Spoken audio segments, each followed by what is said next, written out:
The Adventures of Sherlock Holmes by Sir Arthur Conan Doyle. Adventure 6. The Man with the Twisted Lip. Isa Whitney, brother of the late Elias Whitney, D.D., principal of the Theological College of St. George's, was much addicted to opium. The habit grew upon him, as I understand, from some foolish freak when he was at college, for having read De Quincey's description of his dreams and sensations, he had drenched his tobacco with laudanum in an attempt to produce the same effects. He found, as so many more have done, that the practice is easier to attain than to get rid of, and for many years he continued to be a slave to the drug, an object of mingled horror and pity to his friends and relatives. I can see him now, with yellow, pasty face, drooping lids, and pinpoint pupils, all huddled in a chair, the wreck and ruin of a noble man. One night, it was in June, '89, there came a ring to my bell, about the hour when a man gives his first yawn and glances at the clock. I sat up in my chair, and my wife laid her needlework down in her lap and made a little face of disappointment. "A patient," said she. "You'll have to go out." I groaned, for I was newly come back from a weary day. We heard the door open, a few hurried words, and then quick steps upon the linoleum. Our own door flew open, and a lady, clad in some dark-colored stuff, with a black veil, entered the room. "You will excuse me calling so late," she began. And then, suddenly losing her self-control, she ran forward, threw her arms about my wife's neck, and sobbed upon her shoulder. "Oh, I'm in such trouble," she cried. "I do so want a little help." "Why," said my wife, pulling up her veil, "it is Kate Whitney. How you startled me, Kate. I had not an idea who you were when you came in." "I didn't know what to do, so I came straight to you." That was always the way. Folk who were in grief came to my wife, like birds to a lighthouse. "It was very sweet of you to come. Now, you must have some wine and water, and sit here comfortably, and tell us all about it. Or should you rather that I sent James off to bed?" "Oh, no, no, I want the doctor's advice and help, too. It's about Isa. He has not been home for 2 days. I'm so frightened about him." It was not the first time that she had spoken to us of her husband's trouble, to me as a doctor, to my wife as an old friend and school companion. We soothed and comforted her by such words as we could find. Did she know where her husband was? Was it possible that we could bring him back to her? It seems that it was. She had the surest information that of late he had, when the fit was on him, made use of an opium den in the farthest east of the city. Hitherto his orgies had always been confined to one day, and he had come back, twitching and shattered, in the evening. But now the spell had been upon him 48 hours, and he lay there, doubtless among the dregs of the docks, breathing in the poison or sleeping off the effects. There he was to be found, she was sure of it, at the Bar of Gold, in Upper Swandam Lane.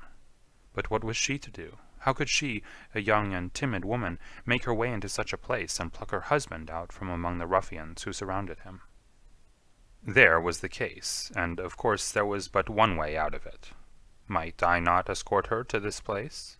And then, as a second thought, why should she come at all?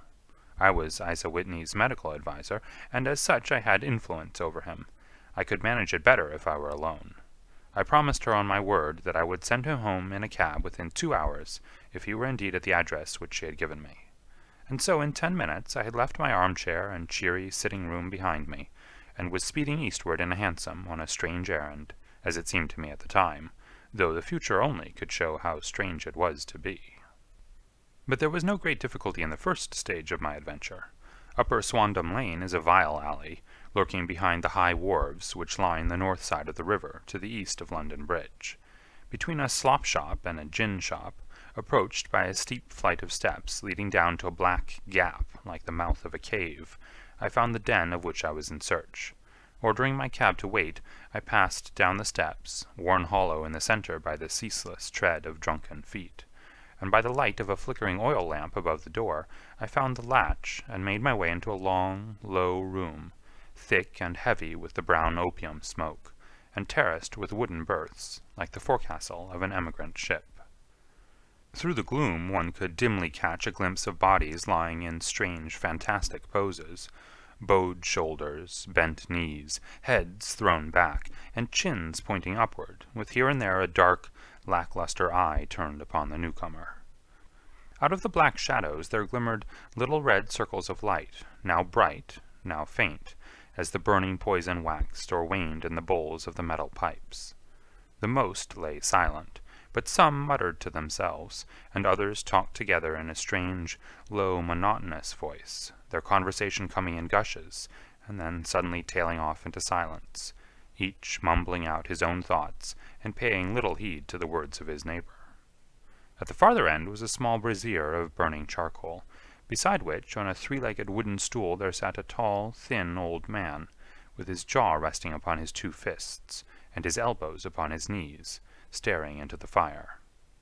As I entered, a sallow Malay attendant had hurried up with a pipe for me and a supply of the drug, beckoning me to an empty berth. "Thank you, I have not come to stay," said I. "There is a friend of mine here, Mr. Isa Whitney, and I wish to speak with him." There was a movement and an exclamation from my right, and peering through the gloom I saw Whitney, pale, haggard, and unkempt, staring out at me. "My God, it's Watson," said he. He was in a pitiable state of reaction, with every nerve in a twitter. "I say, Watson, what o'clock is it?" "Nearly 11. "Of what day?" "Of Friday, June 19th. "Good heavens! I thought it was Wednesday. It is Wednesday. What do you want to frighten a chap for?" He sank his face onto his arms and began to sob in a high treble key. "I tell you that it is Friday, man. Your wife has been waiting this 2 days for you. You should be ashamed of yourself." "So I am. But you've got mixed, Watson, for I've only been here a few hours. 3 pipes, 4 pipes, I forget how many. But I'll go home with you. I wouldn't frighten Kate, poor little Kate. Give me your hand. Have you a cab?" "Yes, I have one waiting." "Then I shall go in it. But I must owe something. Find what I owe, Watson. I am all off color. I can do nothing for myself."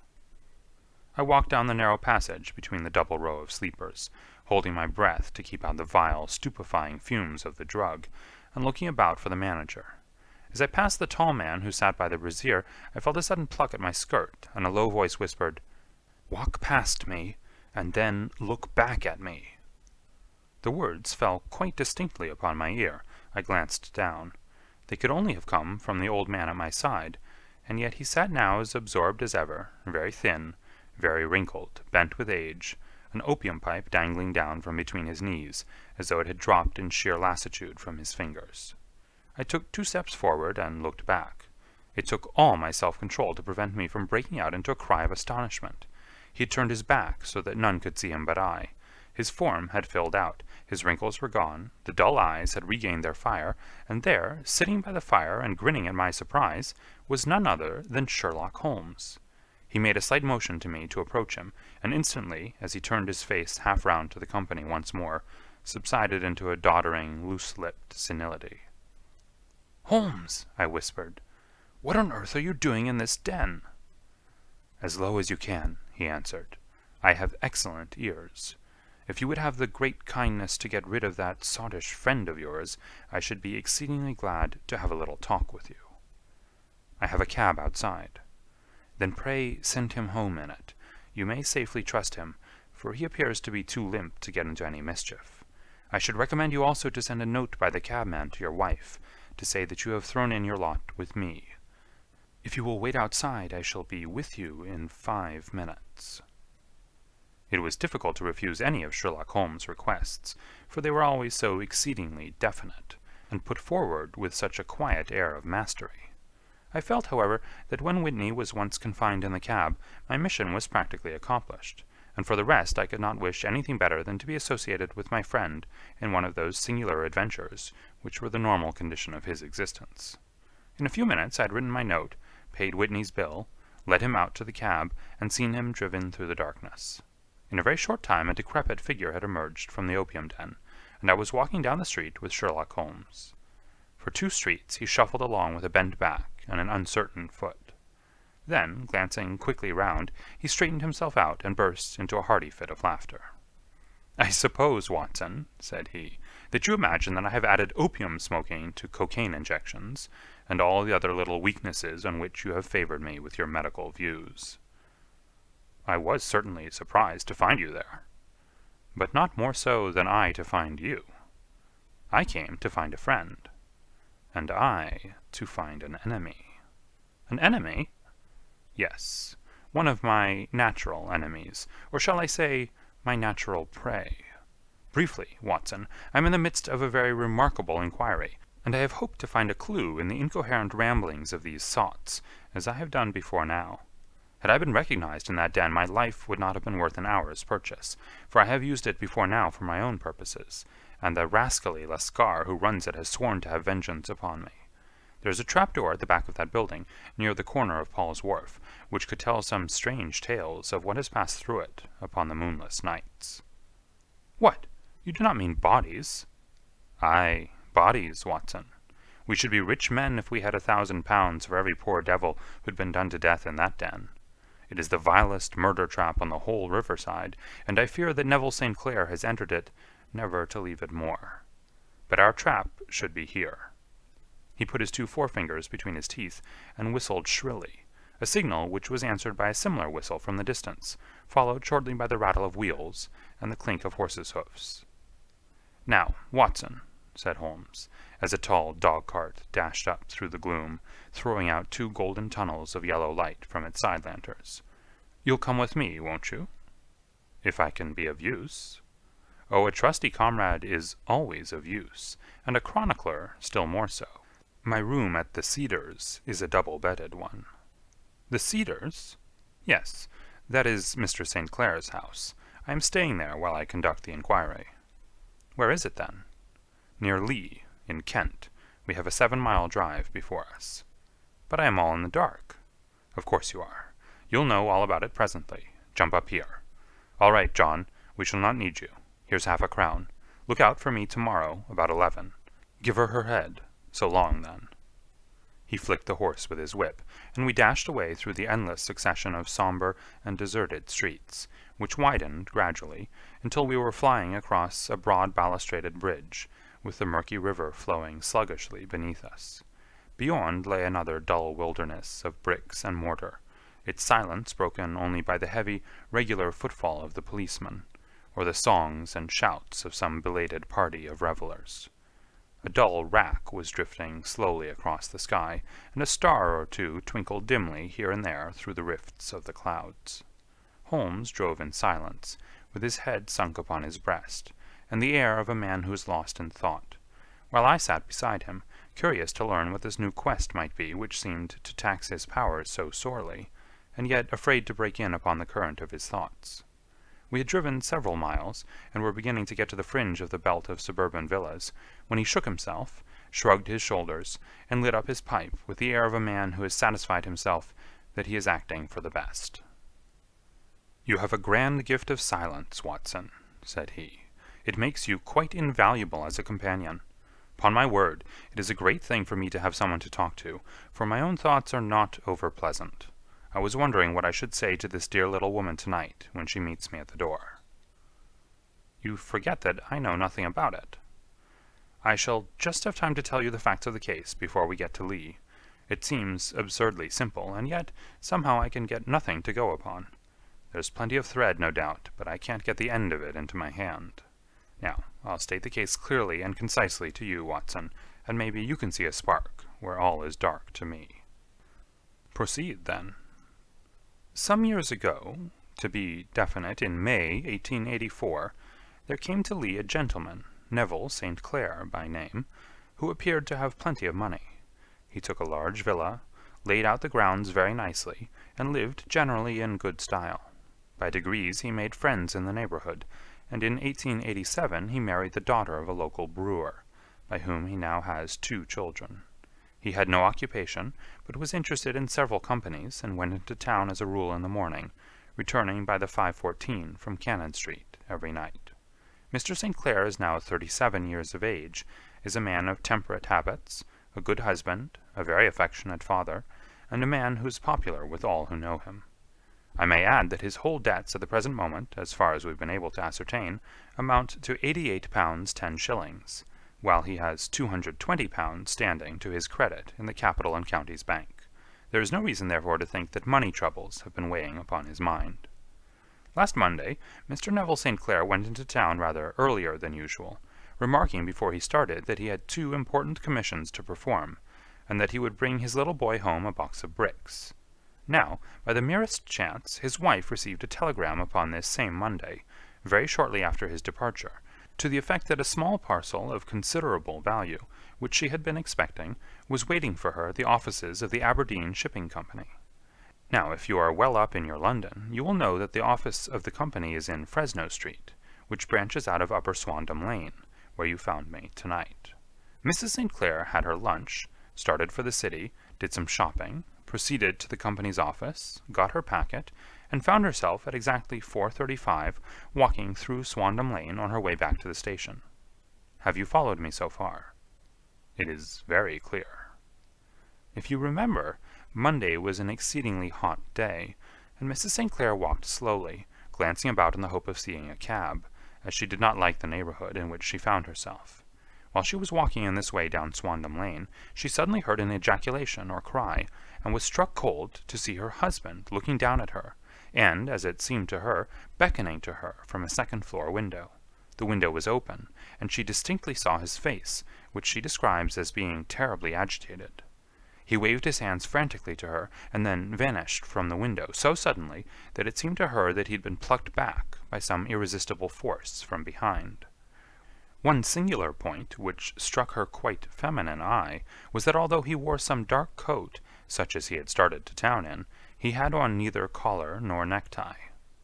Convinced that something was amiss with him, she rushed down the steps, for the house was none other than the opium den in which you found me tonight, and running through the front room she attempted to ascend the stairs which led to the first floor. At the foot of the stairs, however, she met this Lascar scoundrel of whom I have spoken, who thrust her back and, aided by a Dane, who acts as assistant there, pushed her out into the street.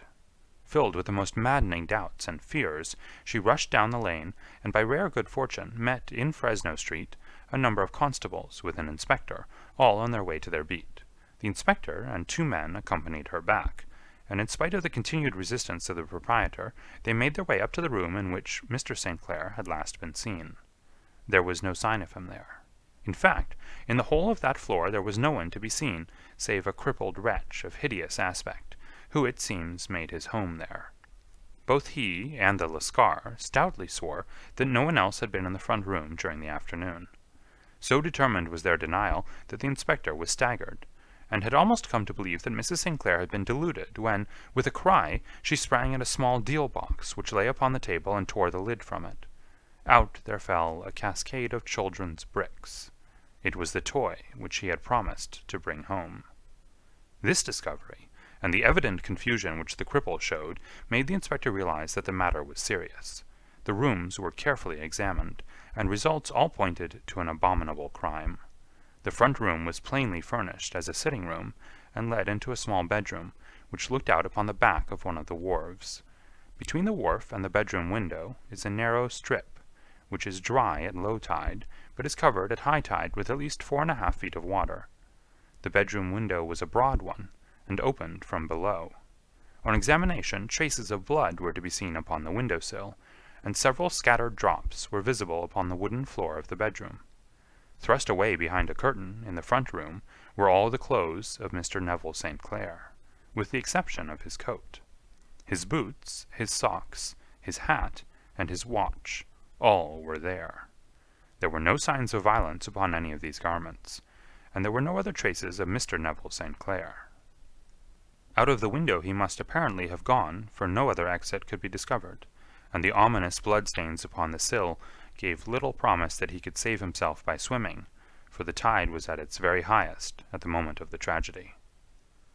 And now as to the villains who seemed to be immediately implicated in the matter. The Lascar was known to be a man of the vilest antecedents, but as, by Mrs. St. Clair's story, he was known to have been at the foot of the stair within a very few seconds of her husband's appearance at the window, he could hardly have been more than an accessory to the crime. His defense was one of absolute ignorance, and he protested that he had no knowledge as to the doings of Hugh Boone, his lodger, and that he could not account in any way for the presence of the missing gentleman's clothes. So much for the Lascar manager. Now for this sinister cripple who lives upon the second floor of the opium den, and who was certainly the last human being whose eyes rested upon Neville St. Clair. His name is Hugh Boone, and his hideous face is one which is familiar to every man who goes much to the city. He is a professional beggar, though in order to avoid the police regulations, he pretends to a small trade in wax vestas. Some little distance down Threadneedle Street, upon the left-hand side, there is, as you may have remarked, a small angle in the wall. Here it is that this creature takes his daily seat, cross-legged with his tiny stock of matches on his lap, and as he is a piteous spectacle, a small rain of charity descends into the greasy leather cap which lies upon the pavement beside him. I have watched the fellow more than once before ever I thought of making his professional acquaintance, and I have been surprised at the harvest which he has reaped in a short time. His appearance, you see, is so remarkable that no one can pass him without observing him. A shock of orange hair, a pale face disfigured by a horrible scar, which by its contraction has turned up the outer edges of his upper lip, a bulldog chin, and a pair of very penetrating dark eyes, which present a singular contrast to the color of his hair, all mark him out from amid the common crowd of mendicants, and so too does his wit, for he is ever ready with a reply to any piece of chaff which may be thrown at him by the passers-by. This is the man whom we now learn to have been the lodger at the opium den, and to have been the last man to see the gentleman of whom we are in quest. But a cripple, said I, what could he have done single-handed against a man in the prime of life? He is a cripple in the sense that he walks with a limp, but in other respects he appears to be a powerful and well-nurtured man.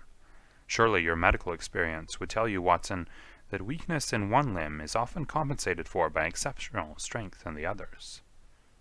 Pray, continue your narrative. Mrs. St. Clair had fainted at the sight of the blood upon the window, and she was escorted home in a cab by the police, as her presence could be of no help to them in their investigations. Inspector Barton, who had charge of the case, made a very careful examination of the premises, but without finding anything which threw any light upon the matter. One mistake had been made in not arresting Boone instantly, as he was allowed some few minutes during which he might have communicated with his friend the Lascar. But this fault was soon remedied, and he was seized and searched, without anything being found which could incriminate him.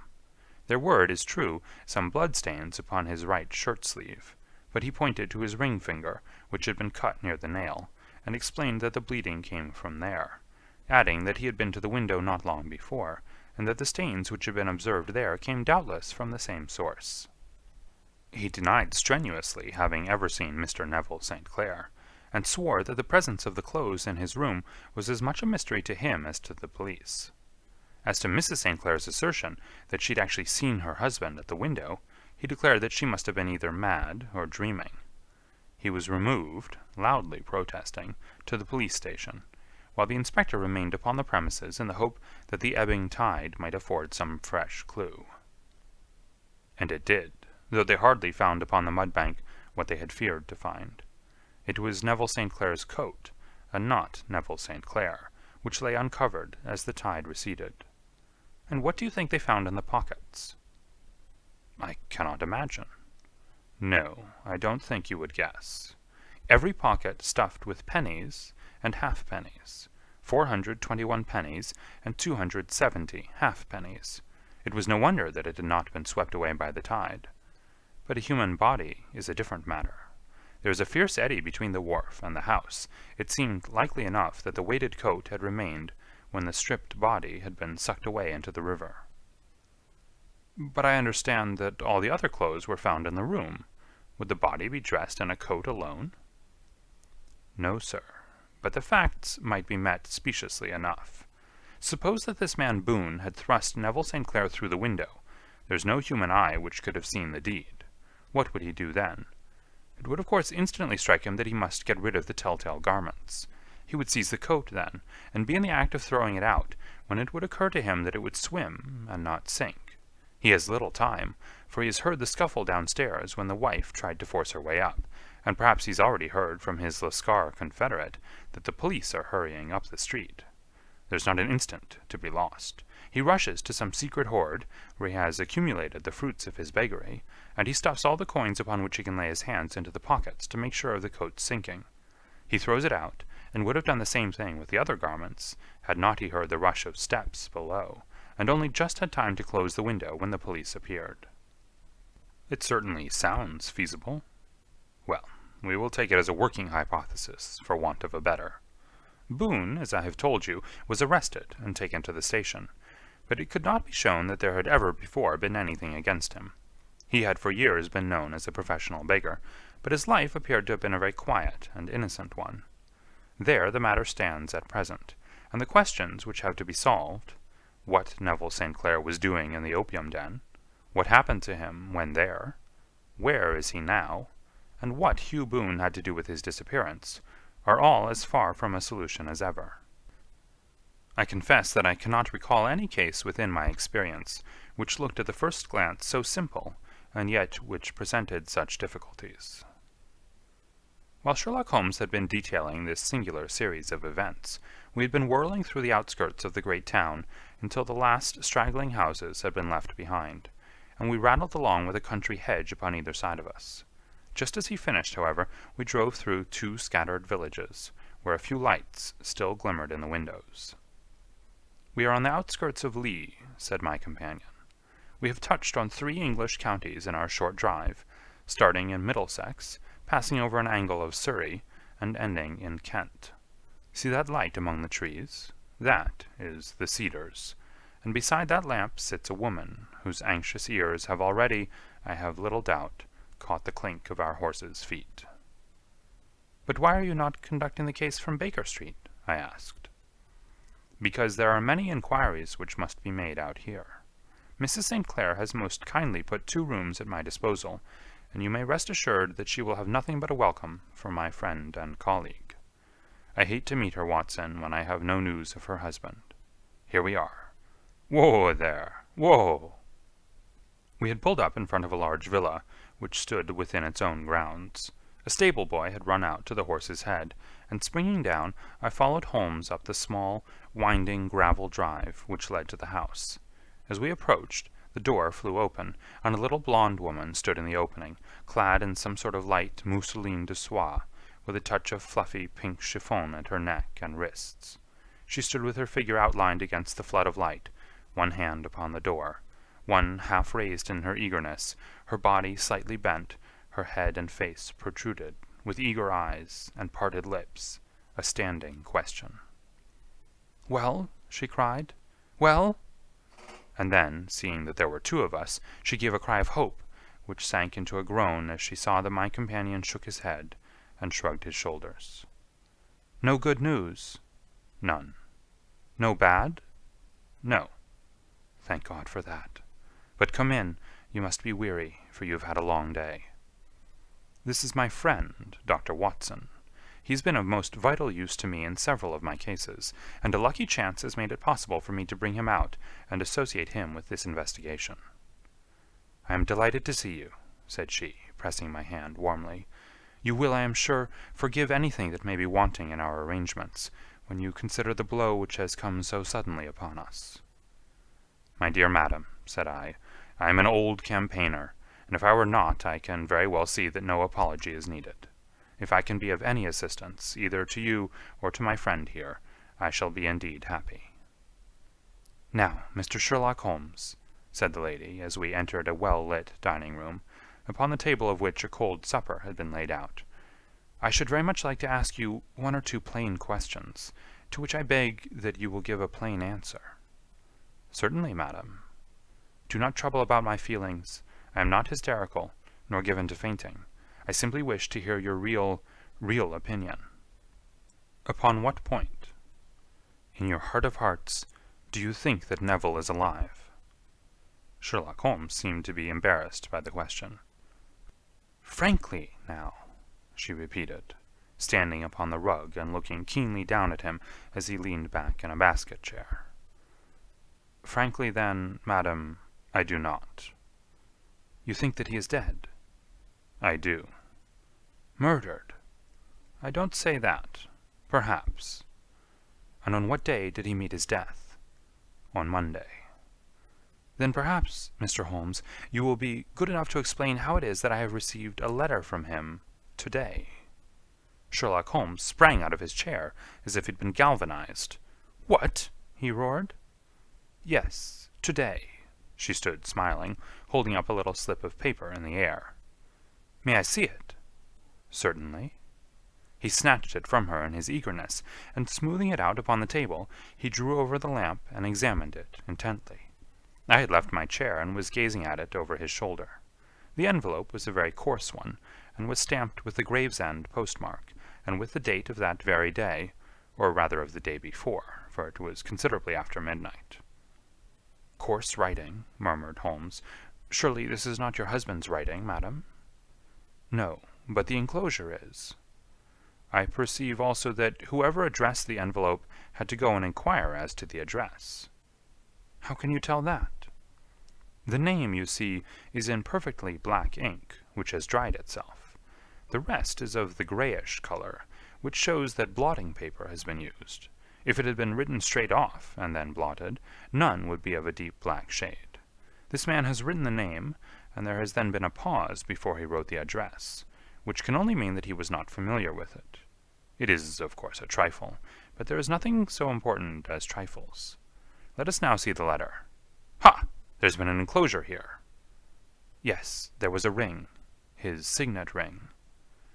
And you are sure that this is your husband's hand?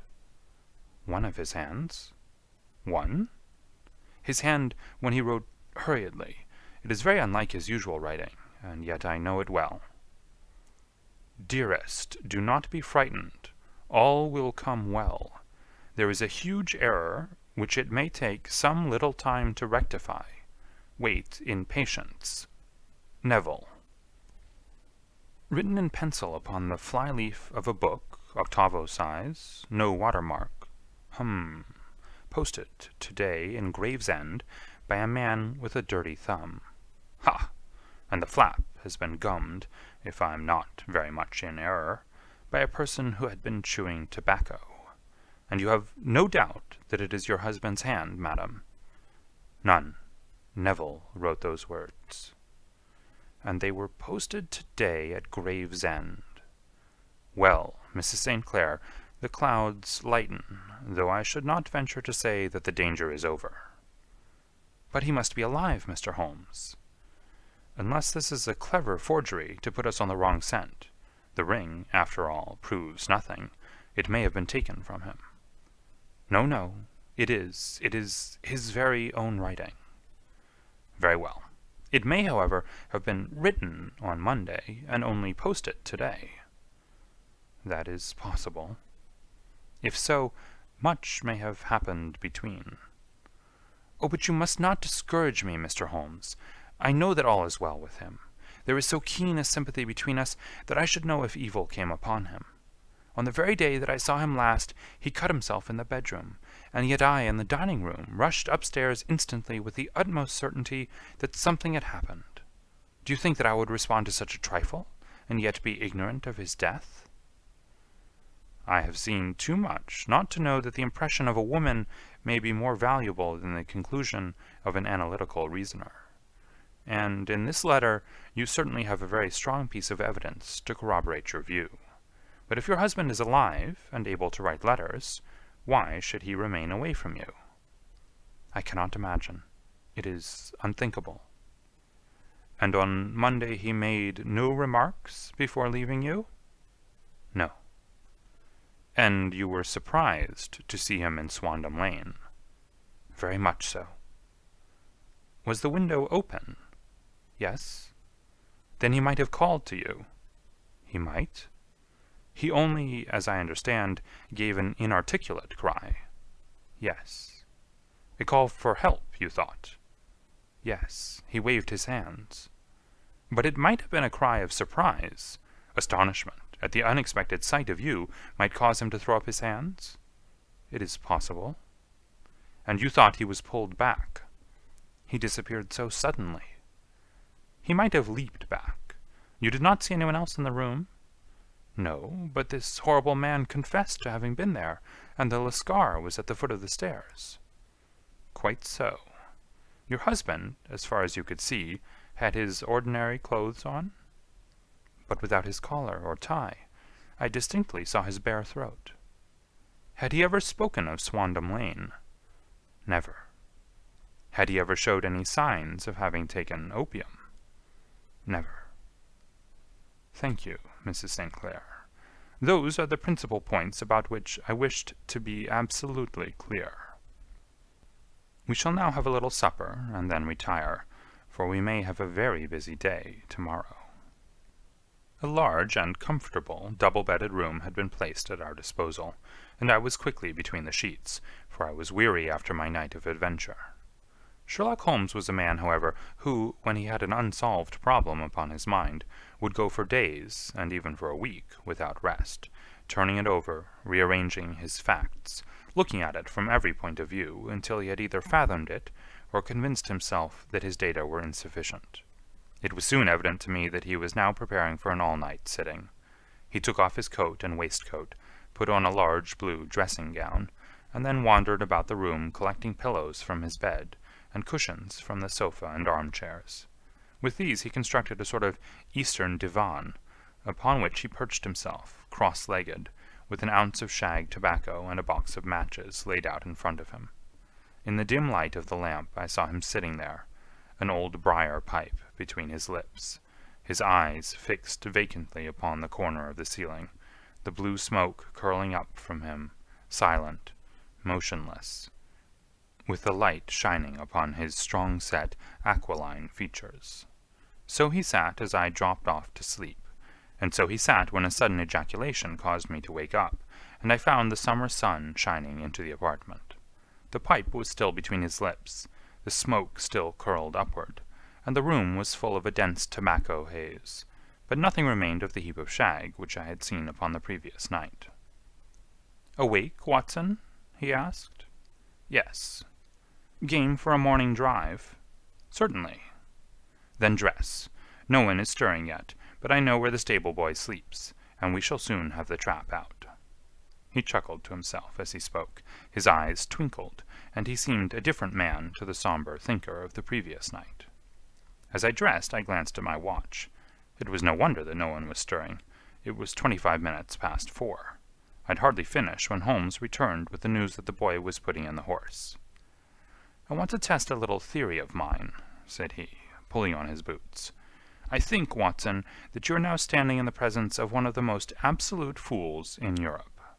I deserve to be kicked from here to Charing Cross, but I think I have the key of the affair now." "And where is it?" I asked, smiling. "In the bathroom," he answered. "Oh, yes, I'm not joking," he continued, seeing my look of incredulity.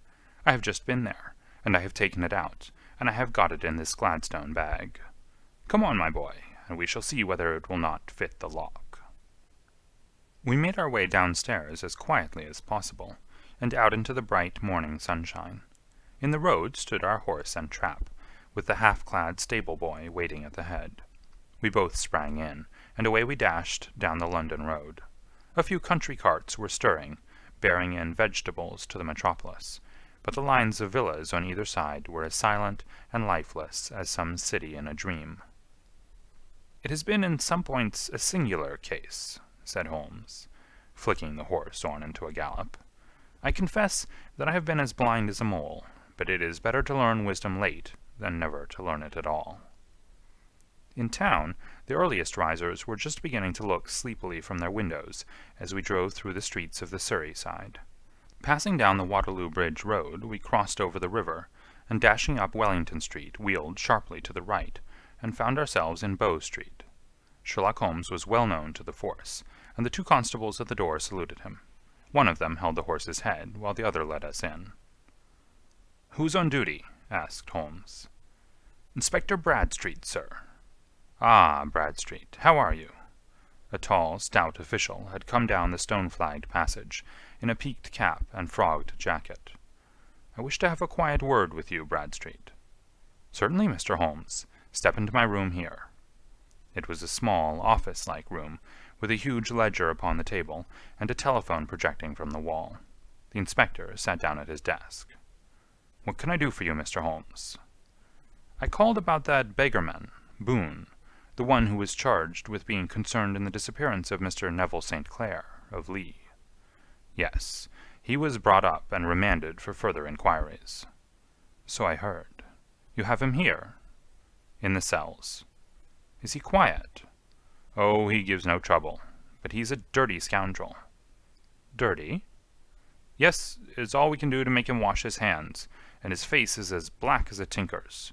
Well, when once his case has been settled, he will have a regular prison bath, and I think if you saw him, you would agree with me that he needed it." "I should like to see him very much." "Would you? That's easily done. Come this way. You can leave your bag." "No, I think that I'll take it."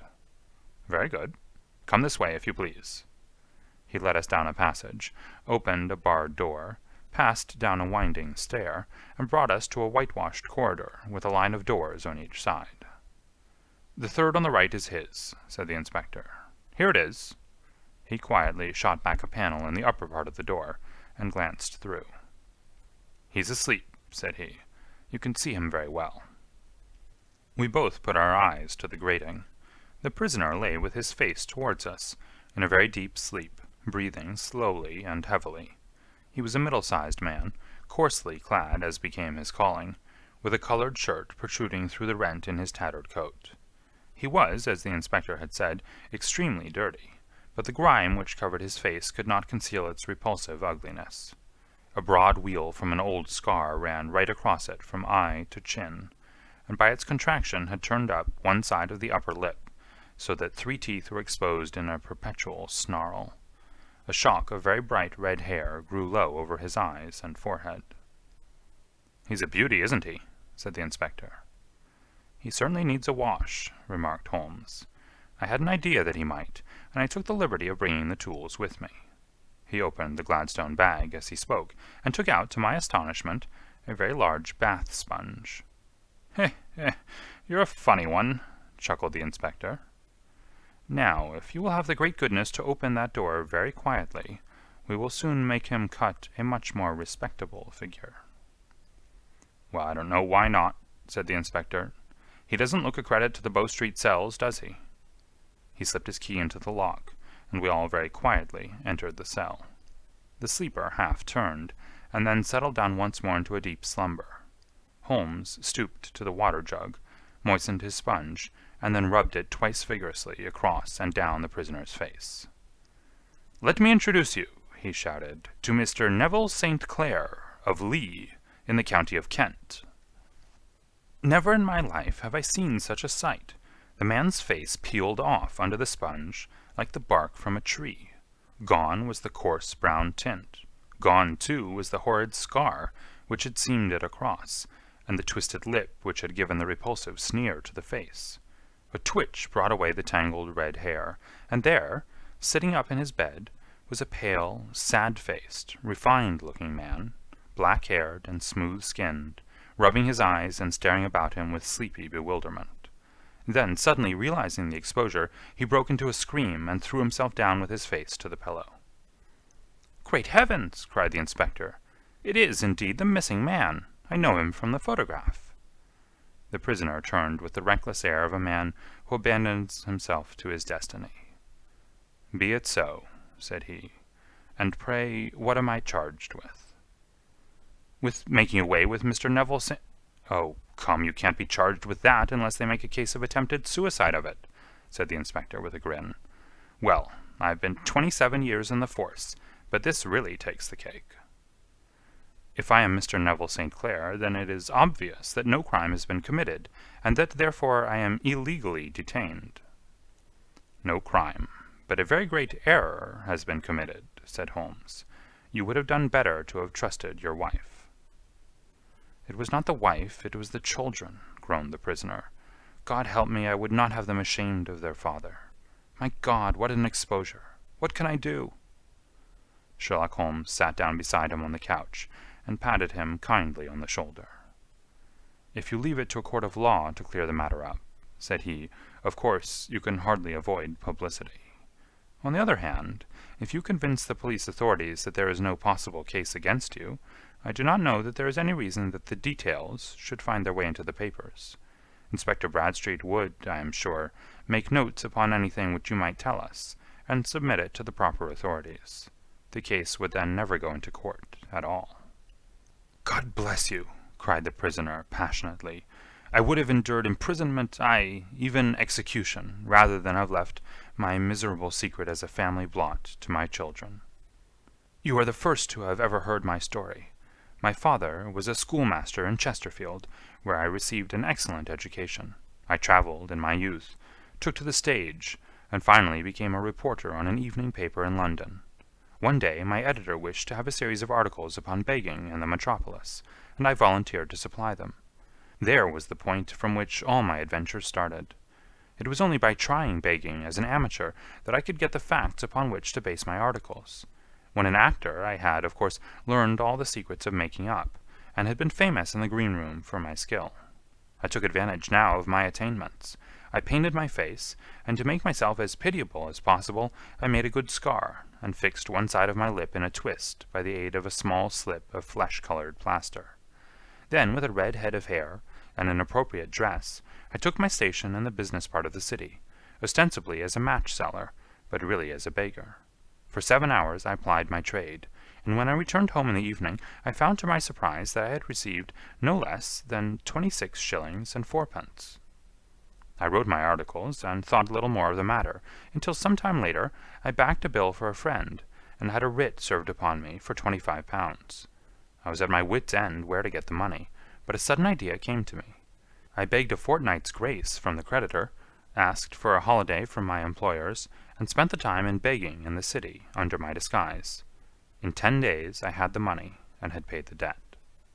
Well, you can imagine how hard it was to settle down to arduous work at £2 a week, when I knew that I could earn as much in a day by smearing my face with a little paint, laying my cap on the ground, and sitting still. It was a long fight between my pride and the money, but the dollars won at last, and I threw up reporting and sat day after day in the corner which I had first chosen, inspiring pity by my ghastly face, and filling my pockets with coppers. Only one man knew my secret. He was the keeper of a low den in which I used to lodge in Swandam Lane, where I could every morning emerge as a squalid beggar, and in the evenings transform myself into a well-dressed man about town. This fellow, a Lascar, was well paid by me for his rooms, so that I knew that my secret was safe in his possession. Well, very soon I found that I was saving considerable sums of money. I do not mean that any beggar in the streets of London could earn £700 a year, which is less than my average takings, but I had exceptional advantages in my power of making up, and also in a facility of repartee, which improved by practice and made me quite a recognized character in the city. All day a stream of pennies, varied by silver, poured in upon me, and it was a very bad day in which I failed to take £2. As I grew richer I grew more ambitious, took a house in the country, and eventually married, without anyone having a suspicion as to my real occupation. My dear wife knew that I had business in the city. She little knew what. Last Monday I had finished for the day, and was dressing in my room above the opium den, when I looked out of my window and saw, to my horror and astonishment, that my wife was standing in the street, with her eyes fixed full upon me. I gave a cry of surprise, threw up my arms to cover my face, and rushing to my confidant, the Lascar, entreated him to prevent anyone from coming up to me. I heard her voice downstairs, but I knew that she could not ascend. Swiftly I threw off my clothes, pulled on those of a beggar, and put on my pigments and wig. Even a wife's eyes could not pierce so complete a disguise. But then it occurred to me that there might be a search in the room, and that the clothes might betray me.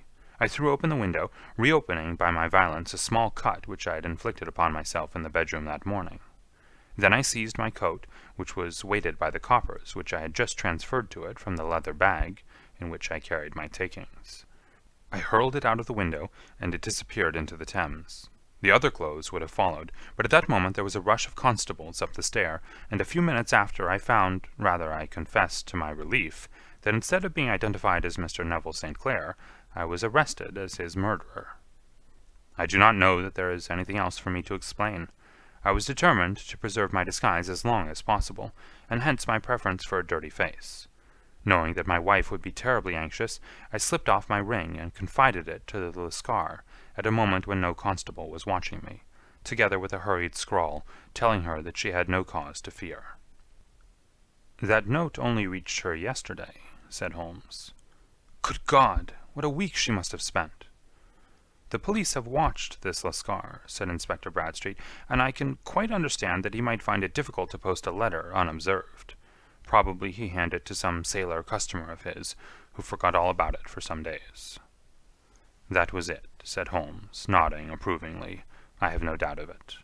But have you never been prosecuted for begging?" "Many times. But what was a fine to me?" "It must stop here, however," said Bradstreet. "If the police are to hush this thing up, there must be no more of Hugh Boone." "I have sworn it by the most solemn oaths which a man can take." "In that case, I think that it is probable that no further steps may be taken. But if you are found again, then all must come out. I am sure, Mr. Holmes, that we are very much indebted to you for having cleared the matter up. I wish I knew how you reached your results." "I reached this one," said my friend, "by sitting upon 5 pillows and consuming an ounce of shag. I think, Watson, that if we drive to Baker Street we shall just be in time for breakfast." End of Adventure 6.